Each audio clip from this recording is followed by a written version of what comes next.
Salve, salve, meus queridos alunos, tudo bem com vocês, né? Sejam muito bem-vindos a mais uma aula aqui da turma do 7º ano manhã. Aqui quem fala é o professor Carlinhos, professor de ciência de vocês. E, gente, hoje a gente vai dar continuidade, tá, ao nosso estudo sobre catástrofes naturais. No caso aqui, nossa catástrofes naturais, parte 2.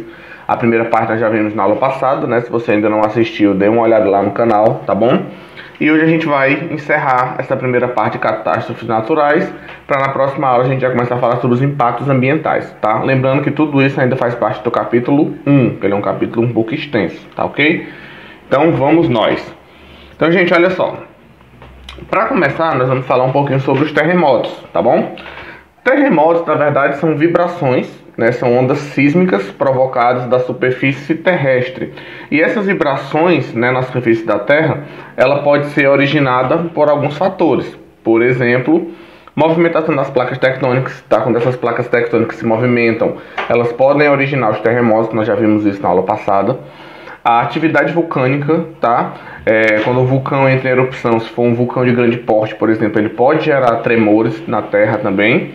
E deslocamento de gases, né? Uma grande explosão, por exemplo, ela pode provocar também tremores de terra. Mas geralmente os terremotos maiores são provocados pela movimentação das placas tectônicas, tá certo? Que aí você tem terremotos com um grau de destruição maior, tá bom? Só lembrando, tá? Os terremotos também são chamados de sismo. E aí nós temos o aparelho que mede as vibrações na superfície da Terra, é chamado de sismógrafo, tá ok? Não esqueça disso. Então vamos lá. Gente, aqui eu coloquei uma figurinha para vocês verem o seguinte, ó. A região onde origina-se as ondas sísmicas, né, onde a energia é liberada, o foco da onde acontece o terremoto é chamado de hipocentro. Ou aqui ele está sendo chamado de foco, mas você também vai encontrar o nome de hipocentro, que é o local de origem do terremoto, tá? Desculpa, gente. E aí você tem essa falha, e aqui no hipocentro as ondas sísmicas se originam. Acima do hipocentro, na superfície, né, nós temos o epicentro, que é o local acima do hipocentro, que é onde você vai ter os principais estragos, né, que é onde esse terremoto vai fazer mais efeito.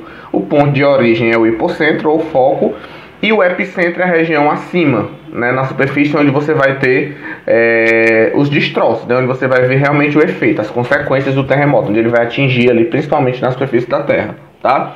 Não que ele não atinja outras áreas, ele pode atingir mais áreas, mas o epicentro é o local onde vai ter mais estragos, tá bom? Deixei até aqui piscando para vocês verem. Deixa eu apagar aqui. Cadê?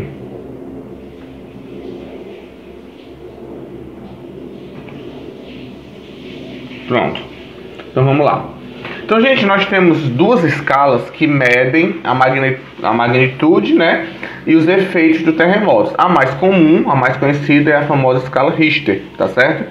Que ela é utilizada para medir a magnitude do terremoto, ou seja, quanto de energia foi liberado na produção dessas ondas sísmicas.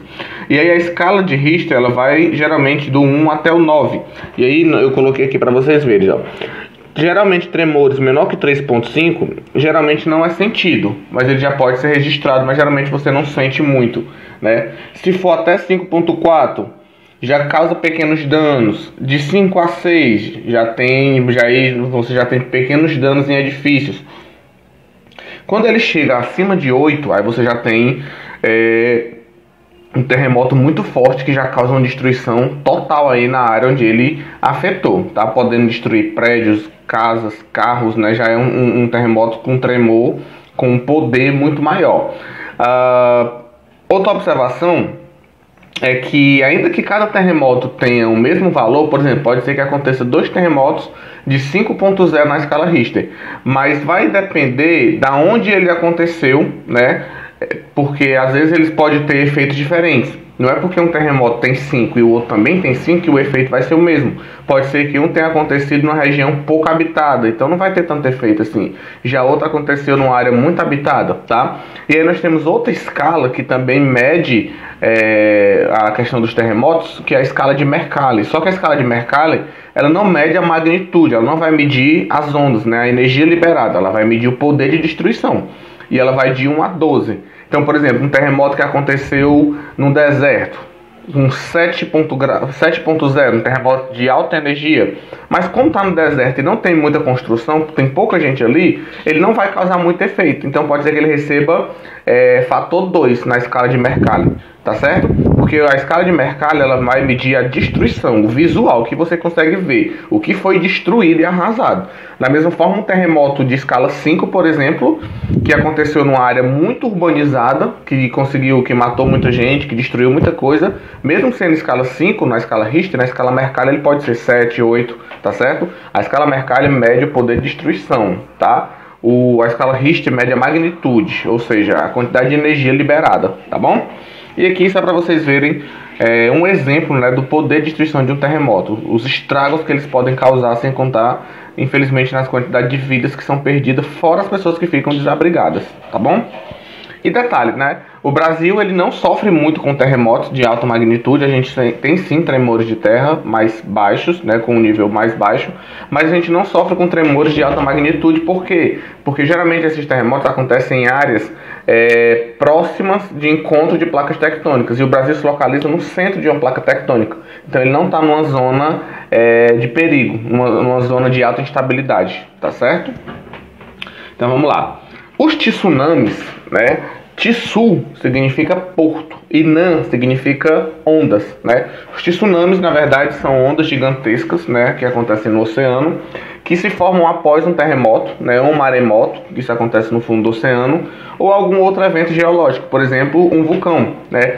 Se um vulcão entra em erupção e ele solta, né, uma pedra muito grande, né, um piroclasto que a gente chama, se essa rocha muito grande cair no oceano, ela pode gerar uma onda grande também. Mas geralmente os maiores tsunamis acontecem por terremotos, tá certo? Como houve, por exemplo, no Japão.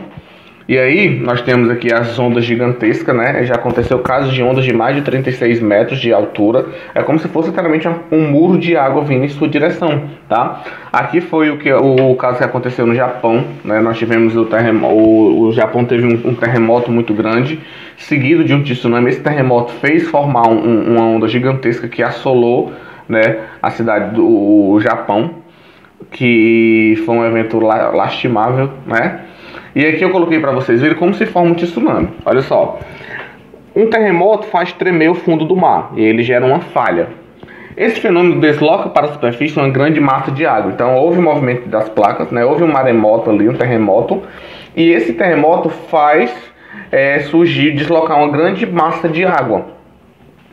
Se forma uma vibração que se propaga a grande velocidade abaixo da superfície. A água é aspirada da margem. Então a água que está lá no comecinho, ela vai recuando, justamente porque está se formando uma onda maior. Tanto é que um dos sinais que o tsunami vai acontecer é quando você está ali na praia e a água começa a voltar, mas voltar muito, porque justamente está sendo puxada, né, está sendo aspirada para formar uma onda maior.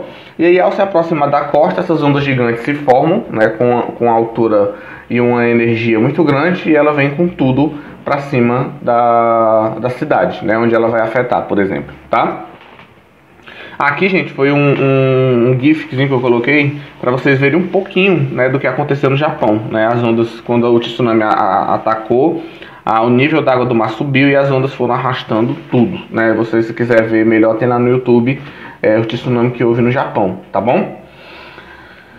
Deixa eu ver se mais alguma coisa. Não, acho que basicamente é isso, tá certo? Então, gente, tsunamis também, graças a Deus que o Brasil não tem casos de tsunamis, né? Como eu falei, a gente fica numa área de alta estabilidade, então a gente não se preocupa com isso, graças a Deus, né? Já tem muita coisa pra gente se preocupar também, tá bom? Então vamos lá. E por último a gente vai falar sobre os vulcões, né? Um vulcão, que eu trouxe aqui uma representaçãozinha para vocês, nada mais é do que estruturas geológicas de forma cônica, também formada pela movimentação de placas tectônicas, mas que eles também se originam a partir da liberação de gases e do magma através de rachaduras presentes na superfície da Terra, né? Esses gases eles vão expelindo, expulsando o magma, e esses magmas eles vão saindo, né, pelas rachaduras que tem no interior do nosso planeta, e isso vai formando os vulcões, juntamente com o movimento das placas tectônicas. E aqui eu coloquei para vocês a estrutura básica de um vulcão, ó. Nós temos aqui a câmara magmática, que é onde fica o magma, né, a altas temperaturas. Nós temos a chaminé, que é por onde esse magma vai se movimentar. até chegar na cratera, que é justamente aquela abertura, aquela boca do vulcão, que é por onde vão ser expelido o magma e as rochas. As rochas que saem de um vulcão, né, juntamente com as fumaças, esses pedaços de rochas que saem são chamados de piroclastos, tá? Aqui eu coloquei a chaminé principal, existe também uma chaminé secundária, uma menorzinha, mas a principal é essa do meio, tá? O cone, que é o formato do vulcão, a cratera, que é por onde sai, e quando esse magma é expelido e sai, né, do vulcão, ele passa a ser chamado de lava, tá bom? Lembrando que nós vimos isso, vocês viram isso lá no 6º ano, né, com as rochas magmáticas, como as rochas magmáticas se formam, tá bom? E aí, gente, eu coloquei aqui o chama do Ben 10, que ele é feito de uma rocha magmática, né? E ele gosta muito dos vulcões. Se você quiser saber mais sobre o chama, lá no meu canal do YouTube, Química Perfeita, bota assim, Química Perfeita Carlinhos, que aí tem umas 5 aulas lá sobre o Ben 10, tá? Sobre a ciência por trás do Ben 10. E tem uma aula só sobre o chama, tá bom? E, gente, para encerrar, eu coloquei aqui a foto do Anak Krakatoa, que foi um vulcão que entrou em erupção na Indonésia, né? Acho que em 1983, algo assim, ou foi 1883, não me recordo, mas eu vou colocar a data certinho. E ele provocou, né, a morte de muitas pessoas. Inclusive ele gerou, né, as pedras, os piroclastos que foram soltos, né, que foram expelidos, gerou tsunamis gigantes. E os vulcões, eles também têm uma ação poluidora, né, porque essas fumaças que saem são ricas em óxido de enxofre, que pode provocar chuva ácida, né? Então eles também contribuem para a poluição. Não tanto quanto o homem, mas também são agentes poluidores naturais. E aqui nós temos o gigante Vesúvio, né? Que é um vulcão que se localiza na Itália, que ele que foi responsável pelo desastre na cidade de Pompeia. Eu ia mostrar as fotos para vocês, mas as fotos são bem fortes, e aí eu resolvi não mostrar. Mas se você quiser ver, tem na internet, tá bom? Bote lá Vesúvio, cidade de Pompeia. Eu acho que o Elias também vai comentar isso com vocês na aula de história. E por último, outra personagem também que tem a ver com os vulcões é a Lava Girl, né, do Shark Boy Lava Girl, que ela, o nome dela já diz tudo, né, que ela tem poder de lava e ela vive nos vulcões, e eu coloquei ela aqui pra você relacionar também, né, falei pra vocês que eu gosto muito de desenho, de filme de super-heróis, e a gente pode aprender muita ciência com eles também, tá bom? Então, meus queridos, é isso, a gente vai parar por aqui, espero que vocês tenham gostado, tá? A gente encerrou essa primeira parte de catástrofes naturais, na próxima aula a gente já vai finalizar o capítulo com os impactos ambientais, tá bom? Show! Até a